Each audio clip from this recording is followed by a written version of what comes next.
Hello students, स्वागत है आप सभी का हमारे इस यूट्यूब चैनल पर। स्टूडेंट्स, कैसे हैं आप सब? आई होप आप सभी बढ़िया होंगे।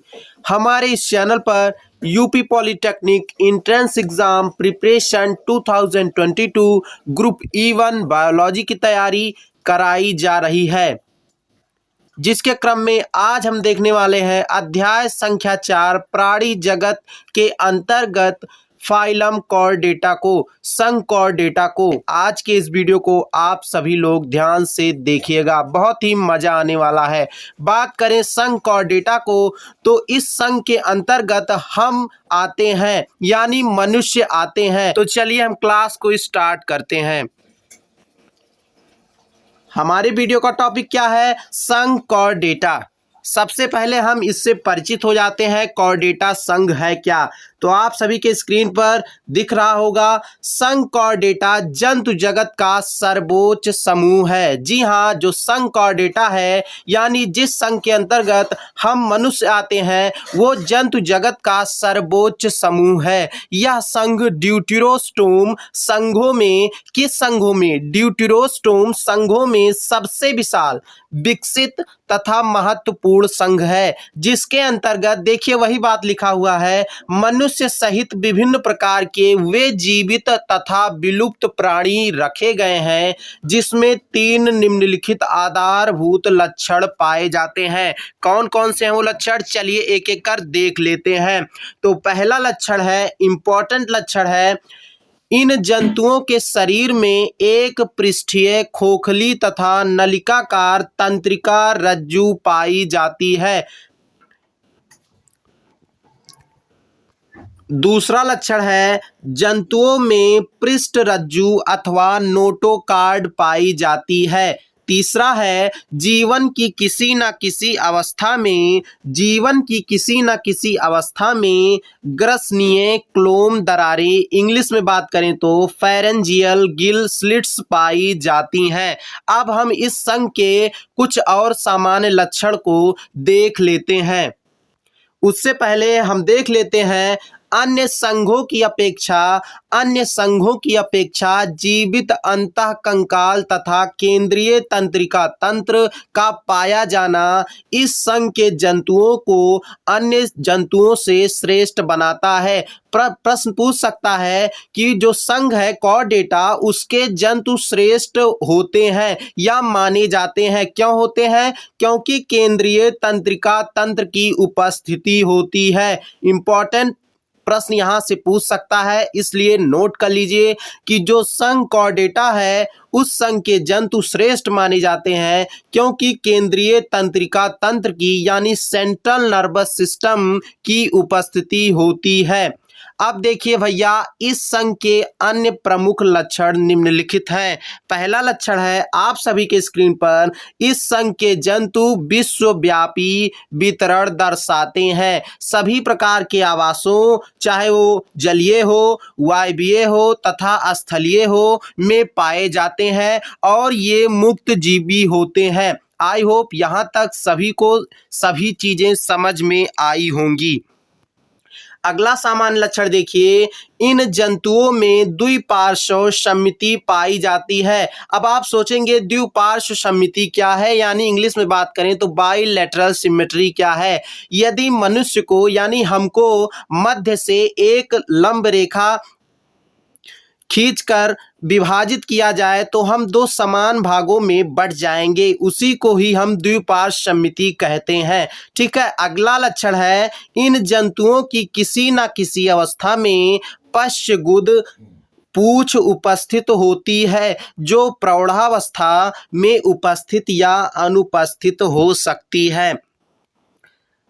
अगला लक्षण है, जंतु त्रिजनन स्तरीय, यानी इनमें 3 जनन स्तर, बाह्य एक्टोडर्म, मध्य मीजोडर्म और अंतः यानी एंडोडर्म जनन स्तर पाए जाते हैं। पांचवा सामान्य लक्षण है संकॉर्डेटा के जंतुओं का, जंतुओं में बाह्य तथा अंतः कंकाल दोनों उपस्थित होते हैं। अंतः कंकाल उपास्थिल तथा अस्थिल हो सकता है। अंतः कंकाल संधि युक्त तथा जीवित होता है। इंपॉर्टेंट पॉइंट है कि संकॉर्डेटा के जंतुओं में बाह्य तथा अंतः कंकाल पाया जाता है, दोनों उपस्थित होता है, लेकिन जो अंतः कंकाल होता है वो होता कैसा है, तो संधि युक्त, यहाँ पे नोट कर सकते हैं, संधि युक्त तथा जीवित होता है। अगला लक्षण है हृदय देह गुहा में अधर तल पर स्थित होता है, यानी सर से नीचे, गले से नीचे जो हृदय है वो स्थित होता है। अगला है रुधिर परिसंचरण बंद प्रकार का होता है। परिसंचरण तंत्र दो प्रकार का होता है, एक होता है बंद, दूसरा होता है खुला। अब कहेंगे खुला परिसंचरण तंत्र क्या है, तो ऐसा परिसंचरण तंत्र जिसमें रक्त का प्रवाह हृदय से सीधे बाहर की ओर होता है, उसे खुला परिसंचरण तंत्र कहते हैं। और दूसरा जो बंद प्रकार का होता है उसमें भिन्न भिन्न वाहिकाओं के माध्यम से होता है। तो यहाँ पे देखिए आगे लिखा हुआ है रुधिर में लाल रुधिर कणिकाएं पाई जाती हैं, इनमें हीमोग्लोबिन पाया जाता है। रुधिर का रंग जो है वो लाल क्यों होता है, क्वेश्चन यहाँ से पूछ सकता है। हीमोग्लोबिन वर्णक पाया जाता है। क्या पाया जाता है, हीमोग्लोबिन वर्णक पाया जाता है। इसी कारण मनुष्यों का जो रक्त है वो लाल होता है। रुधिर में लाल रुधिर कणिकाएं पाई जाती हैं, इनमें हीमोग्लोबिन पाया जाता है। अगला है यकृति निवाहिका तंत्र पाया जाता है, हेपेटिक पोर्टल सिस्टम पाया जाता है। जंतुओं में सुविकसित पाचन तंत्र, उत्सर्जन तंत्र तथा तंत्रिका तंत्र होते हैं कि नहीं होते हैं? आप सभी लोग लाइव चैट में कमेंट कर बताइए कि हम लोगों में सुविकसित पाचन तंत्र होता है कि नहीं होता है, उत्सर्जन तंत्र होता है कि नहीं होता है, और तंत्रिका तंत्र होते हैं कि नहीं होते हैं। और अंतिम लक्षण है इस संघ के जंतुओं का कि जंतुओं में नर तथा मादा अलग अलग होते हैं। जंतुओं में नर तथा मादा अलग अलग होते हैं। आप सभी लोग बताइए यहां तक सभी बातें आप सभी को समझ में आई कि नहीं आई? आई होप सभी को सभी चीजें समझ में आई होंगी। अब हम संकॉर्डेटा का वर्गीकरण देख लेते हैं। इंपॉर्टेंट है, यहां से भी प्रश्न परीक्षा में पूछ लेता है। वर्गीकरण, यह संघ अनेक समूहों का एक ऐसा विषम जातीय संकलन है जो एक दूसरे से विस्तृत भिन्नता दर्शाते हैं। जो कॉर्डेटा संघ है वो अनेक समूहों का एक ऐसा विषम जातीय संकलन है जो एक दूसरे से विस्तृत भिन्नता दर्शाते हैं, जिसके कारण इसके क्रमबद्ध वर्गीकरण में समस्या उत्पन्न होती है। अध्ययन की सुविधा अनुसार इस संघ को सर्वप्रथम 3 उपसंघों, कौन कौन भैया नोट कर लीजिए, यूरोकॉर्डेटा, सिफेलोकॉर्डेटा तथा वर्टिब्रेटा में विभाजित किया गया है। संकॉर्डेटा को सर्वप्रथम 3 उपसंघों कौन कौन नोट कर लीजिए, यूरोकॉर्डेटा, सिफेलोकॉर्डेटा, वर्टिब्रेटा में विभाजित किया गया है। यूरोकॉर्डेटा तथा सिफेलोकॉर्डेटा उपसंघों के जंतु समुद्री तथा छोटे होते हैं। इनमें कशेरुक दंड का अभाव होता है। पूछ सकता है यूरोकॉर्डेटा तथा सिफेलोकॉर्डेटा उपसंघ के जंतु होते हैं कैसे होते हैं, दे देगा समुद्री, दे देगा छोटे, उसके बाद दे देगा ए व बी दोनों, उसके बाद चौथा ऑप्शन दे देगा कि उपर्युक्त में से कोई नहीं। तो जो विकल्प सी होगा यानी ए व बी दोनों, वही विकल्प सही होगा। कौन वह विकल्प सही कर आएगा, जो यह क्लास एकदम ध्यान से कंसंट्रेट होकर देखेगा। और किसका अभाव होता है, यूरोकॉर्डेटा तथा सिफेलोकॉर्डेटा जो कॉर्डेटा संघ का उपसंघ है उसमें किसका अभाव होता है भैया, तो नोट कर लीजिए कशेरुक दंड का, वर्टिब्रल कॉलम का अभाव होता है। अतः इन संघों को प्रोटोकार्डेटा भी कहा जाता है। कितना इंपॉर्टेंट पॉइंट है, देख लीजिए, पूछ सकता है। यूरोकार्डेटा सिफेलोकार्डेटा को कहा जाता है, क्या कहा जाता है, तो प्रोटोकार्डेटा भी कहा जाता है। हमने आपको हेमिकार्डेटा इससे पहले पढ़ाया, उसमें मैंने बताया था कि हेमिकार्डेटा को संकार्डेटा अथवा प्रोटोकार्डेटा के अंतर्गत सम्मिलित किया गया था, लेकिन कुछ ऐसे गुण पाए गए, लक्षण पाए गए, जिसके कारण उसको एक अलग संघ में रख दिया गया, हेमिकार्डेटा बना दिया गया। ठीक है, तीसरा उपसंघ है भैया वर्टिब्रेटा।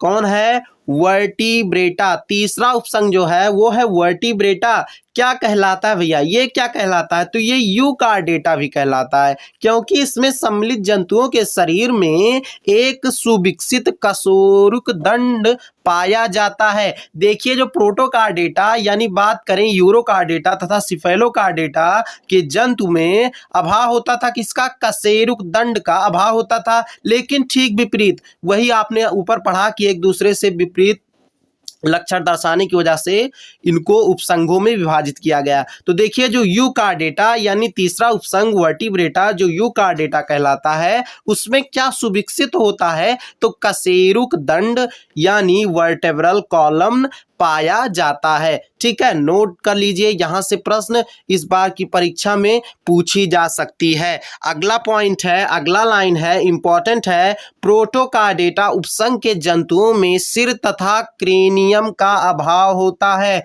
और किसका अभाव होता है, अब देखिए, प्रोटोकार्डेटा हमने पढ़ा, हमने क्या पढ़ा, प्रोटोकार्डेटा पढ़ा, इसमें यूरोकार्डेटा तथा सिफेलोकार्डेटा आते हैं। ठीक है, उपसंघ के जंतु आते हैं। अब देखिए भैया, किसका अभाव होता है, कशेरुक दंड का अभाव होता है, लेकिन और किसका अभाव होता है, प्रोटोकार्डेटा उपसंघ के जंतुओं में तो सिर तथा क्रेनियम का अभाव होता है। इसलिए ये क्या कहलाते हैं, एक्रेनिएटा भी कहा जाता है। इसलिए इन्हें एक्रेनिएटा कहा जाता है। प्रत्येक पॉइंट नोट कर लीजिए, बाद में मत कहिएगा कि जब आप परीक्षा देकर आएंगे तो बोलेंगे कि मतलब पढ़ाया ही नहीं गया, कुछ एक भी प्रश्न आया ही नहीं।